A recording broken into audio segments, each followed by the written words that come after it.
Hello everyone, welcome to my YouTube channel Sunita unplug. So आज आपला भाऊचा धक्का होता. संडे फन डे म्हणजे सगळं एंटरटेनमेंटच चालू होतं.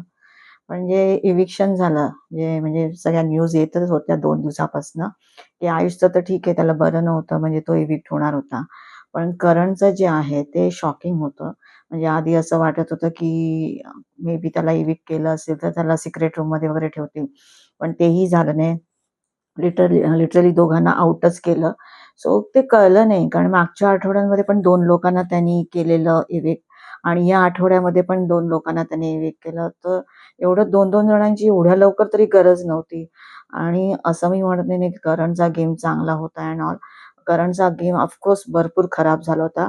म्हणजे पहिल्या आठवड्यामध्ये त्यांनी जे खेळला होता म्हणजे डायरेक्ट 6 मारला होता तो पॉवर कीचा रुचिताबरोबर. तर त्याच्याने वाटलं होतं की तो चांगला खेळेल. आणि मी त्याचे 1-2 व्हिडिओ पण बघितलेले आहेत लालबागच्या राजावरती वगैरे. तर मला ते भरपूर आवडले होते त्याचे. तर त्याला मी थोडंफार म्हणजे तसं फॉलो केलेलं. तर आय वॉज एक्स्पेक्टिंग की हा चांगला खेळेल वगैरे. त्याचं जे सोनावणी वहिनी वगैरे ते सगळं तर मी बघितलं नव्हतं. पण स्टिल पण मग नंतर त्याचा जो कंटेंट होता तो पूर्ण क्रिंज वाटत होता. म्हणजे सकाळी त्याचं ते स्विमिंगमध्ये ते वगैरे ते ठीक आहे, दॅट इज ओके. पण नंतर मग डान्सचा तो टास्क होता त्याच्यामध्ये पण त्यांनी तो डान्स एकदम तो क्रिंज केला होता अँड ऑल. तर ते आवडतच नव्हतं. आणि नंतर त्याला सगळेजण मास्टर माइंड म्हणत तर होते. पण तो मास्टर माइंड तर बाबा कुठे दिसला नाही, कुठल्या अँगलनी दिसला नाही. म्हणजे त्याच्या स्ट्रॅटेजीज आणि प्लॅनिंग वगैरे त्यांचं ते बाल्कनीमध्येच होतं. ॲक्शनमध्ये काही घडलं नाही. आणि जे काही त्यांनी ॲक्शनमध्ये उतरवण्याचा प्रयत्न जरी केला असेल, तर सक्सेसफुल तर नक्कीच झाले नाही. कारण आता जे त्यांच्या लोकांचं झालं, तर त्यांचीच पूर्ण टीम नॉमिनेट होती आणि त्याच्यातलेच 2 जण गेले. तर त्याच्यावरनं तर कळतंय, की पूर्ण त्यांचं फ्लॉप प्लॅनिंग होतं. तर स्टार्टिंगला कसं त्याची सोनाली बरोबर पण करण्याचा प्रयत्न वगैरे केला. नंतर तेही केलं असतं तर थोडं झालं असतं, मला असं वाटतं. पण ते पण त्यांनी नाही वर्क केलं. आणि नंतर ते लोकं प्राजक्ताबरोबर जाऊन जे बसायला लागले, तर तिथेच त्यांनी तो म्हणतात ना मूर्खपणा केला. म्हणजे तो म्हणा किंवा आयुष म्हणा, सचिन म्हणा. सचिनचं कसं आहे, तो he is a good guy म्हणजे चांगला माणूस आहे. पण आपल्याला इथे चांगला माणूस नको, आपल्याला चांगला प्लेयर पाहिजे. पण त्याचं कसं आहे, त्याचं त्याच्या ज्या आहे म्हणजे याच्यामधनं तो ज्या भागाचा आहे, म्हणजे कुठल्या भागाचा आहे तो, आय थिंक तो खानदेश मधला. हां, हां. तर तिकडचा वगैरे आहे. तर तिथून त्याला भरपूर वोटिंग वगैरे येते आणि त्याचं कसं आहे माहिती आहे, त्याचे 2 मिलियन्स फॉलोअर्स आहेत आणि YouTubeवरती वगैरे आणि Instaवरती वगैरे. आणि त्याची जी गाणी जी जातात, म्हणजे मी एक गाणं बघितलेलं, तर त्याला जवळ-जवळ 1 क्रोर्स व्ह्यूज होते. म्हणजे तो त्या लेव्हलचा आहे. आणि कंपेअर टू मग करण तर त्याच्या समोर काहीच नाही. त्याचे फक्त काहीतरी 3-3.5 लाख YouTubeचे आहेत आणि काहीतरी 1 मिलियन वगैरे काहीतरी 1-1.5 मिलियन समथिंग वरती आहेत. सो तो असे आहेत. तर सगळ्यांचे फॉलोअर्स आहेत. जसे प्रभूचे पण फॉलोअर्स आहेत. नंतर दिव्याचे पण होते. तर रोशनचे आहेत फॉलोअर्स. पण त्याचे आता 1 मिलियन झालेले आहेत. सो त्याने इतकं म्हणजे हलक्यामध्ये घेतलं आणि त्याला असं वाटलं, की तो पहिल्या दिवसापासून तो बोलत होता, की माझे फॅन्स मला वाचवतील, माझे फॅन्स मला वाचवतील. तर ठीक आहे भाई, तुझे फॅन्स तुला वाचवतील, पण तुझं तू कंटेंट पण द्यायला पाहिजे ना. तुम्ही तिथे बाल्कनीतच बसलाय, काय करतच नाही, दिसतच नाहीये. तुमचं प्लॅनिंग, प्लॉटिंग जे काही तुम्ही करत होतात असं ते म्हणत होते. तर ते तर काही आपल्याला कधी दिसलंच नाही. आणि त्याचं कसं झालं, की तो जो म्हणत होता माझा हुकमाचा एक्का वगैरे आहे, तर तो कुठे गेला? ते पण बाबा काही कळलं नाही हुकमाचा एक्का वगैरे. तर तो जो हुकमाचा एक्का जर तुझ्याकडे होताच, मग तो तू बाहेर काढायचा होता ना. आता त्याला लपून ठेवलंय, तो आम्हाला माहितीच नाही आणि तूच बाहेर गेलास. तर ना हे सगळे जे लॉजिक्स आहेत ना करणचे, खरंच म्हणजे ना पूर्ण जर कॅल्क्युलेशन केलं ना, तो पूर्ण फ्लॉप झाला, अनसक्सेसफुल झाला आणि सगळं त्याचं गणित चुकलंय. मी एक शो बघितलेला त्याच्यामध्ये म्हणजे डान्सवरती होता तो शो. आणि ते मला आता ॲक्चुअली शोचं नाव पण नाही आठवत आणि त्या ॲक्टरचं नाव नाही आठवत आहे. पण त्यांनी जो लेसन दिला ना, तो मला अजूनही आठवतोय. तो याच्यासाठी मला आठवतोय, कारण तो बोलला म्हणजे त्यांनी डान्स केला आणि तो त्यावेळी तिथे आउट झाला. तर आउट झाल्यानंतर त्याला सांगितलं गेलं, की तुझा जो फायनल परफॉर्मन्स म्हणजे तिथे 2 टास्क असायचे. एक तो गेमचा टास्क होता आणि एक फायनलचा टास्क तसा.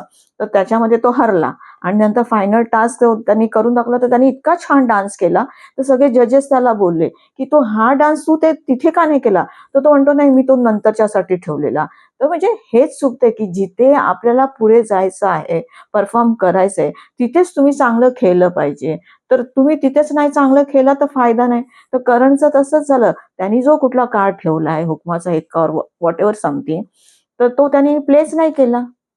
आणि काय गेम खेळत होते, काय स्ट्रॅटेजी करत होते, वरती बसून काय बोलत होते, अजूनपर्यंत कोणाला काहीच माहिती नाही. कोणाला काही त्यांनी टोपण नावं ठेवलेली, काय-काय कंट्रीवरनं नाव, कोणाला काही माहिती नाही. त्याचं आणि प्राजक्ताचं काय चाललेलं तेही माहिती नाही. आणि नंतर मागच्या या 1-2 दिवसापूर्वी पण बिग बॉसने ते दाखवलं त्यांचं सगळे शॉर्ट्स आणि ते पण एकदम असे क्रिंज वाटत होते. तर ते काही करणचा गेम म्हणजे खरंच तो पहिल्या 2 आठवड्यामध्ये बेस्ट होता. पण नंतरच्या आठवड्यामध्ये तो पूर्ण त्याचा ग्राफ उतरूनच गेला. पण तरी ना कसं आहे ना, एक्सपेक्ट केलं नव्हतं, की तो एवढ्या लवकर जाईल किंवा एवढं म्हणजे डबल इव्हिक्शन होईल. म्हणजे खरंच सिरियसलीच घेतलं नव्हतं डबल इव्हिक्शनचं. पण आज जेव्हा बघितलं आय वॉज थिंकिंग, की नाही आज बघूया काय दाखवतायत एंडला. तर एंडला शेवटी त्याला बाहेर जातानाच दाखवलं. आणि आयुषचं तर मोठा ब्लंडरच झाला. त्याला बरंच नव्हतं. म्हणजे ॲक्चुअली सांगायला तरी पाहिजे होतं, की त्याला बरं नाहीये वगैरे. कारण तो 2 आठवडे दिसला पण नव्हता आणि तर तिथे नक्की काय झालेलं त्याला तेही सांगितलं नाही. तर आज त्याला काढलंच म्हणा. त्याचाही गेम काही चांगलाच नव्हता. म्हणजे पहिल्या आठवड्यात दिसला नाही, दुसऱ्या आठवड्यात कॅप्टन झाला. नंतर मग हिच्याबरोबर तन्वीबरोबर ती पण दाखवत होते. ती फ्रेंडशिप करण्याचा प्रयत्न करत होती. तर उलटं तसं केलं असतं तर तू दिसला तरी असता. तू परत या लोकांच्या एनालिसिस ग्रुपमध्ये प्राजक्ताबरोबर आणि करणवर ती जाऊन बसला. मे बी त्या लोकांनी त्याला चढवलं, तू तिच्याबरोबर हे करू नकोस वगैरे, राहू नको. म्हणजे तीच दिसेल, तू दिसणार नाही. बाबा तू तिच्यावर असता तर थोडा तरी दिसला असता. तू त्यांच्यावर राहून तू काहीच दिसला नाही. आणि आता या 1-2 आठवड्यापासून तर आजारीच होता. तर ते पण नक्की कळलं नाही आणि काही सांगितलं नाही. आणि अशा रीतीने तो आउट झाला. तर त्या पण दोघं पोटेन्शियल प्लेयर्स होते आणि दोघंही आज इव्हिक्ट झाले.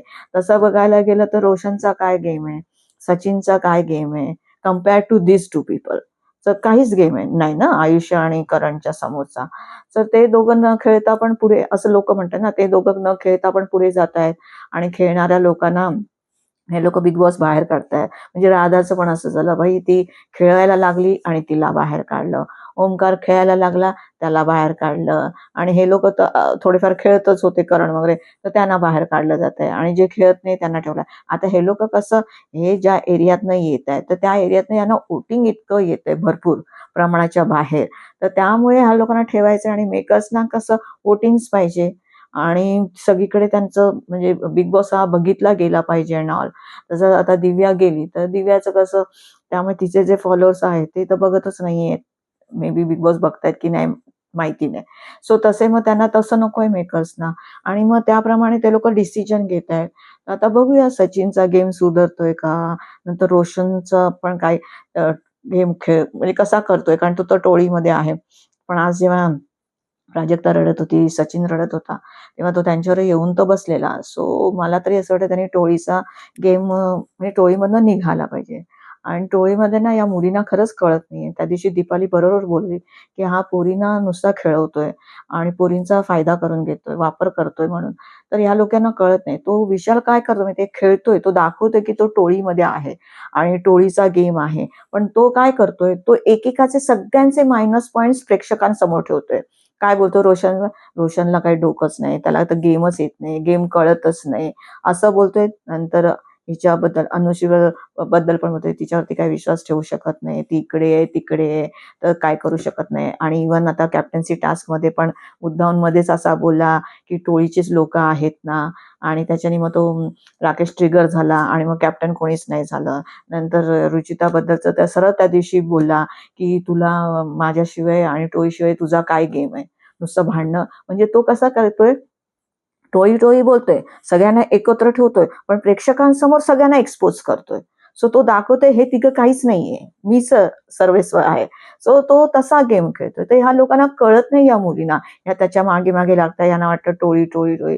आता इथे असं पण होतंय, की जेव्हा यांना प्रेस केलं जातंय आणि सांगितलं जातंय टोळीच खेळते, तीच स्ट्रॅटेजी करते, तीच प्लॅनिंग करते, बाकी कोणी खेळतच नाहीये. आणि तर त्या आता या मागच्या आठवड्यात आता ते बरं झालं होतं, की 3 ग्रुप झाले होते. म्हणजे काटा ग्रुप आणि झालेला आणि राखीची जी मेन एंट्री झाली आहे मागच्या आठवड्याने, त्याच्यामुळे सगळे डायनामिक्स जे चेंज झाले आणि म्हणजे पूर्ण गेममध्ये चेंजेस आलेत, तर ते बरं वाटतंय. म्हणजे कधी असं वाटलं तर राखीला का आणली आणि आता असं वाटतं बरं झालं राखीला आणली.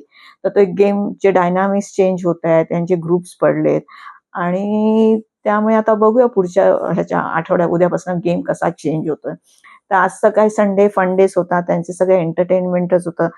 स्टार्टिंगला त्यांचं व्हॅलेंटाईन वगैरे चाललेलं होतं. प्रत्येकाला विचारत जात होतं, तुमचं काय व्हॅलेंटाईनची काय स्टोरी आहे ना? तर सागर काहीतरी सांगत होता, शाळेमध्ये कोण मुलगी आवडत होती वगैरे आणि मग तो ग्रीटिंग कार्ड देणार होता. ते ऑलरेडी एका सागरने दिलं होतं. विशाल काहीतरी सांगत होता, त्याची कोण कॉलेजमध्ये मैत्रीण होती, ती त्याला आवडत होती. त्याला कानातले द्यायचे होते. ब्लॅकनी तिकीटं विकली, पैसे गोळा केले आणि दिले. राकेश काय त्याची ती स्टोरी सांगत होता, की ₹50 थाळीमध्ये व्हॅलेंटाईन केला वगैरे. सो असं त्यांचा पूर्ण फन वेनी चाललेला. नंतर त्यांना काही रील्स वगैरे दाखवले त्यांचे वगैरे.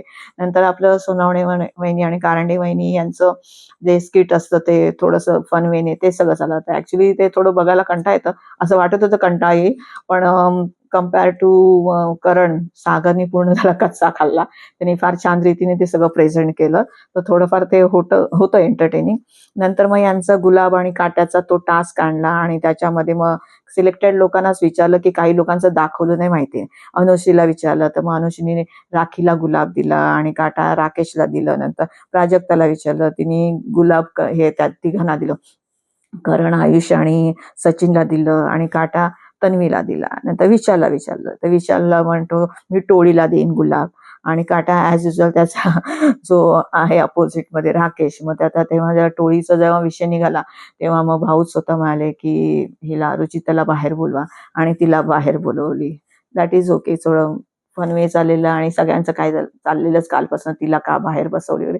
तिचं वागणंच असं आहे, की उलटं असं वाटत होतं, की ती नव्हती तर ते बरं होतं. म्हणजे पूर्ण शांतता होती आणि व्यवस्थित सगळं चाललेलं. पण ठीक आहे, आता तो व्हॅलेंटाईन होता म्हणून तिला बोलवलं आणि मग टोळीला गुलाब दिला, त्यांनी राकेशला काटा दिला. नंतर राखीला विचारलं, मग राखीने गुलाब तिच्या काटा टीमला दिला. म्हणजे याला राकेशला, तन्वीला, प्रभू आणि दीपालीला वगैरे दिलं आणि काटा तिने प्राजक्ताला दिला. तर ते म्हणे तिकडेच वरती जाऊन बसते आणि बोलत नाही आणि असं तसं ती हे करत होते आणि तिच्यावर आणि मग प्राजक्ता चिडली आणि तिला म्हणाले, बिग बॉस तुम्ही हे काय आणले? सो बघूया आता उद्यापासून काय डायनामिक्स चेंज होत आहेत.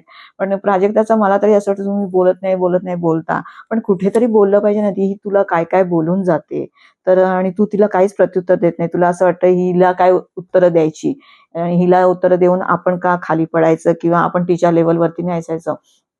पण हे कसं तुम्ही बाहेर करू शकता, की मला तिच्या लेव्हलवरती नाही जायचंय. पण इथे तुम्ही गेम खेळायला आलाय ना, तर तुम्हाला प्रश्नाला उत्तर द्यावंच लागणार.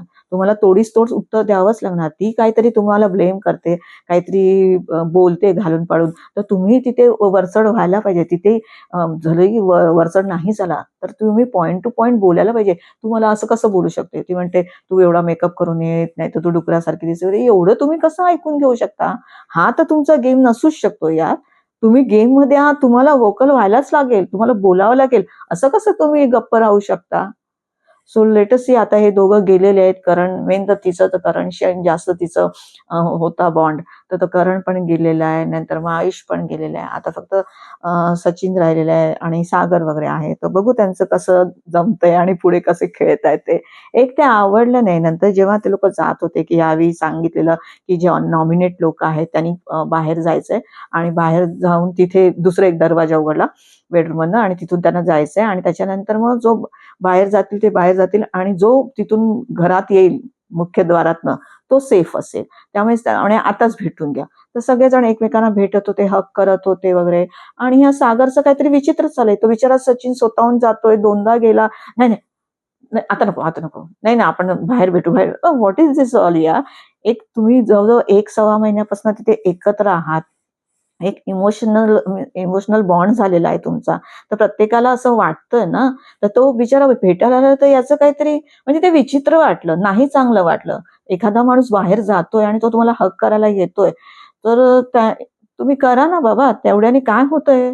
आता तो कुठल्या इमोशनमध्ये होता, की त्याला असं वाटत होतं मी जास्त इमोशनल होईन म्हणून त्याने केलं नाही. Don't know.